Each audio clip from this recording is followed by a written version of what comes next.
20 अक्टूबर साल 1930 को भारत के उच्च न्यायालय की पहली महिला मुख्य न्यायाधीश लीला सेठ का जन्म उत्तर प्रदेश के लखनऊ में हुआ।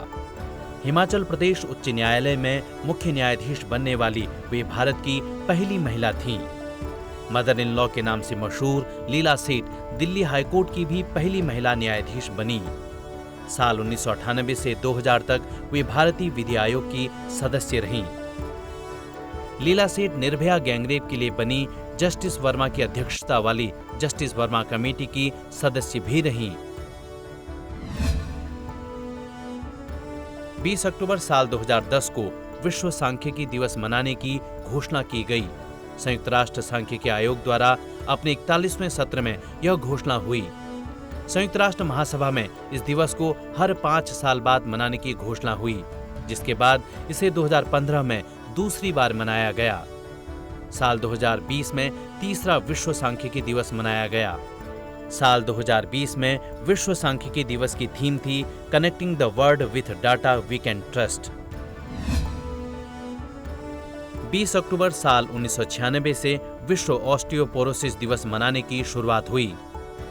ऑस्टियोपोरोसिस यानी अस्थि सुषिरता एक ऐसा रोग है जिसमें हड्डियां कमजोर हो जाती हैं, जिससे फ्रैक्चर का खतरा बढ़ जाता है। यूनाइटेड किंगडम की नेशनल ऑस्टियोपोरोसिस सोसाइटी ने इस दिन को मनाने की घोषणा की थी। इस बीमारी के रोकथाम के लिए कैल्शियम और विटामिन डी युक्त खाद्य पदार्थों जैसे दूध, दही और हरी पत्तेदार सब्जियों से भरपूर संतुलित आहार का सेवन किया जाता है। 20 अक्टूबर साल 1962 को भारत चीन युद्ध शुरू हुआ, जिसे भारत चीन सीमा विवाद के रूप में भी जाना जाता है। चीन में साल 1959 के तिब्बती विद्रोह के बाद जब भारत ने दलाई लामा को शरण दी, तो भारत चीन सीमा पर हिंसक घटनाओं की एक श्रृंखला शुरू हो गई।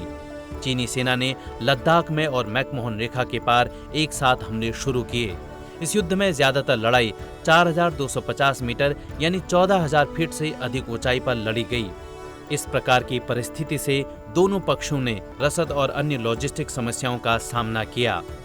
21 नवंबर साल 1962 को चीन ने युद्ध विराम की घोषणा की और चीन की सेना अपनी पहले वाली जगह पर वापस लौट आई।